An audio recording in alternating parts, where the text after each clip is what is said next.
जोशी मठ की ये महाप्रलयकारी तबाही भगवान श्री बद्री नारायण के धाम तक पहुंच चुकी है। जोशी मठ की तरह ही यहाँ भी दरारें दिखाई देने लगी हैं। स्थानीय लोगों का कहना है कि बद्रीनाथ धाम में हो रही ये हलचल जोशी मठ के कुछ दिनों बाद ही शुरू हो गई थी। इसके बाद भगवान श्री बद्री के भक्तों में खौफ का माहौल है, क्योंकि बद्रीनाथ धाम से आई ये खबर भविष्य के लिए शुभ संकेत नहीं है। क्या बद्रीनाथ को लेकर की गई भविष्यवाणी सच होने वाली है? क्या सही में भगवान बद्रीनाथ पृथ्वी लोक को छोड़ देंगे? क्या भगवान हो गए हैं नाराज? और क्या भविष्य में 4 नहीं सिर्फ 3 ही धाम बच जाएंगे? क्योंकि जोशी मठ के बाद बद्रीनाथ धाम के भी हालात बिगड़ते जा रहे हैं। बद्रीनाथ धाम के इन बिगड़ते हालातों को देखते हुए सरकार भी हरकत में आ गई है। चारों तरफ सुरक्षा कर्मियों की तैनाती कर दी गई है और बद्रीनाथ मंदिर को चारों तरफ से घेर लिया गया है।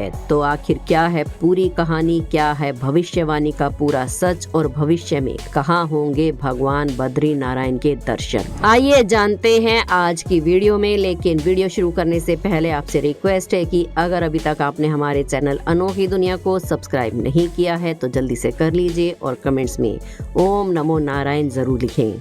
हाल ही में जोशी मठ भू संखलन के मामले बढ़ते जा रहे हैं। इस वजह से लोगों की चिंताएं और भी बढ़ती जा रही हैं और लोगों को सुरक्षित ठिकानों पर पहुंचाने का कार्य प्रशासन द्वारा किया जा रहा है। लेकिन क्या आप जानते हैं कि केदारनाथ और बद्रीनाथ मंदिर में मौजूद कई धार्मिक ग्रंथों में कुछ ऐसी घटनाएं होने की भविष्यवाणी युगों पहले ही की जा चुकी है। इन धार्मिक पुस्तकों में बताया गया है कि भविष्य में इसी स्थान पर भूकंप, सूखा, प्रलय इत्यादि आएंगे। साथ ही ये भी बताया गया है कि जोशी मठ के नरसिंह मंदिर की मूर्ति धीरे धीरे खंडित हो जाएगी और बद्रीनाथ व केदारनाथ जैसे महत्वपूर्ण तीर्थ स्थल लुप्त हो जाएंगे।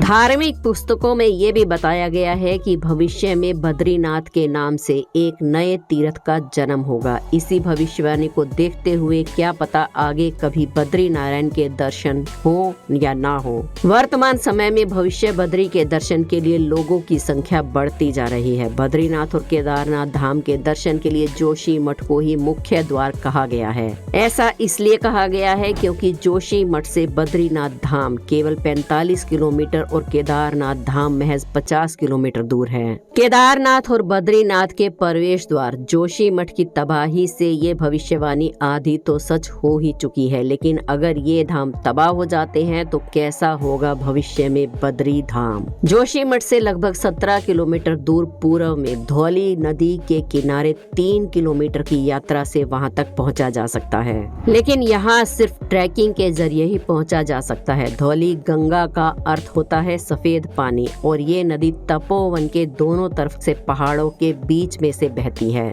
ऐसा माना जाता है कि कलयुग की शुरुआत में जोशी मठ के नरसिंह देवता की मूर्ति का हाथ धीरे धीरे पतला होता जाएगा और एक दिन टूटकर गिर जाएगा।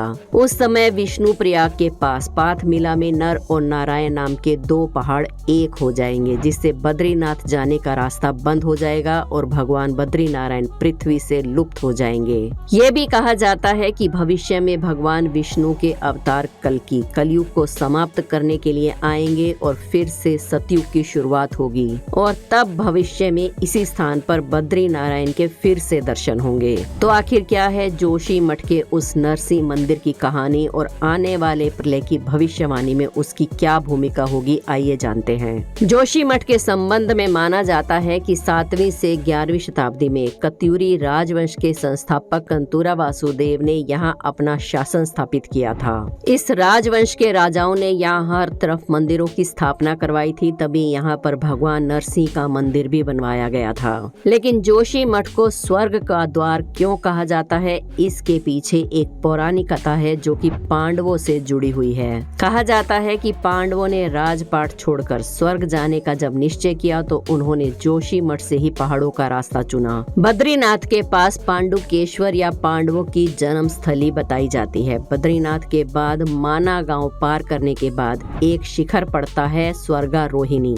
यहीं से पांडवों ने एक एक कर युधिष्ठिर का साथ छोड़ना शुरू किया था। फिर अंत में एक कुत्ता ही युधिष्ठिर के साथ स्वर्ग तक गया था। इसी पौराणिक कथा के चलते जोशी मठ को स्वर्ग का द्वार भी कहा जाता है। जोशी मठ को पार करने के बाद आगे फूलों की घाटी आती है और ओली की शुरुआत होती है, जिसकी सुंदरता स्वर्ग जैसी है। इसीलिए जोशी मठ को स्वर्ग का द्वार कहा गया है। आदि गुरु शंकराचार्य जब चारों धामों की स्थापना करने के लिए भ्रमण कर रहे थे, उस समय उन्होंने जोशी मठ में एक शहतूत के वृक्ष के नीचे तप किया था और उन्हें यहाँ ज्योतिष ज्ञान की प्राप्ति भी हुई थी। इसीलिए जोशी मठ को ज्योतिर्मठ भी कहा जाता है। यहाँ शंकराचार्य जी ने नरसिंह भगवान की एक मूर्ति की स्थापना की थी, क्योंकि जोशी मठ को भगवान नरसिंह की तपस्थली भी माना जाता है। मान्यता है कि पहले जोशी मठ समुद्र में स्थित था। जब ये पर्वत के रूप में खड़ा हुआ तब भगवान नरसिंह ने इसे अपनी तपस्थली बनाया। जोशी मठ को लेकर कथा है कि यहाँ पर रामायण काल में हनुमान जी का भी आगमन हुआ था।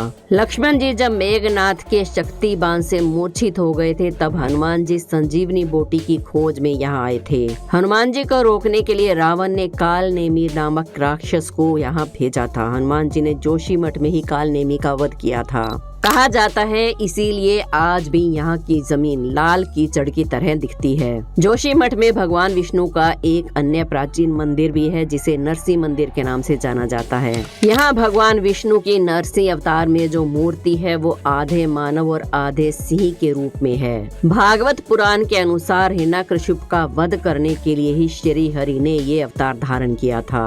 जोशी मठ में इस मंदिर में भगवान नरसिंह के साथ बद्री नारायण, उद्धव और कुबेर भी स्थापित है। सर्दियों में जब बद्रीनाथ मंदिर के मुख्य कपाट बंद हो जाते हैं, तब पुजारी इसी नरसिंह मंदिर में भगवान बद्री नारायण की पूजा जारी रखते हैं। इस मंदिर में जो नरसिंह भगवान की मूर्ति है, उसकी रहस्यमयी बात यह है कि इसका बायां हाथ समय के साथ कमजोर होता जा रहा है। ऐसी भविष्यवाणी है कि जिस दिन भगवान नरसिंह की ये बाईं भुजा टूटकर गिर जाएगी, उस दिन न सिर्फ जोशी मठ बल्कि पूरा बद्रीनाथ धाम खत्म हो जाएगा। तो आखिर किसने की ये भविष्यवाणी और क्या जोशी मठ का ये भूकंप उसी भविष्यवाणी की शुरुआत है? इन सभी सवालों के जवाब हमें मिलते हैं वेद व्यास जी द्वारा रचित स्कंद पुराण की गई भविष्यवाणी से।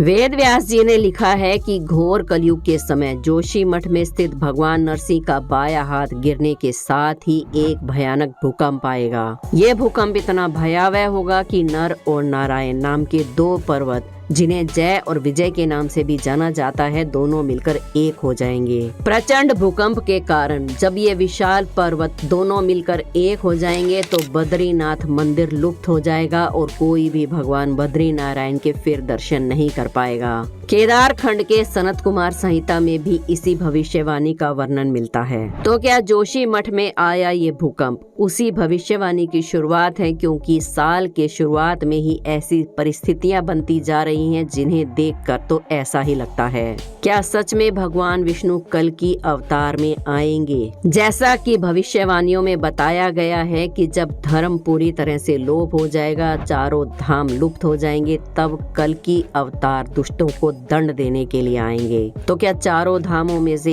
एक धाम बद्री धाम अब समाप्त होने की कगार पर है? दोस्तों, आपका इस बारे में क्या विचार है? हमें कमेंट्स में जरूर बताएं। वीडियो पसंद आई हो तो एक लाइक जरूर करें। हमारे चैनल अनोखी दुनिया को सब्सक्राइब करके बेल आइकन को प्रेस करना ना भूलें। कमेंट्स में ओम नमो नारायण जरूर लिखें। कल फिर मिलेंगे एक और वीडियो में।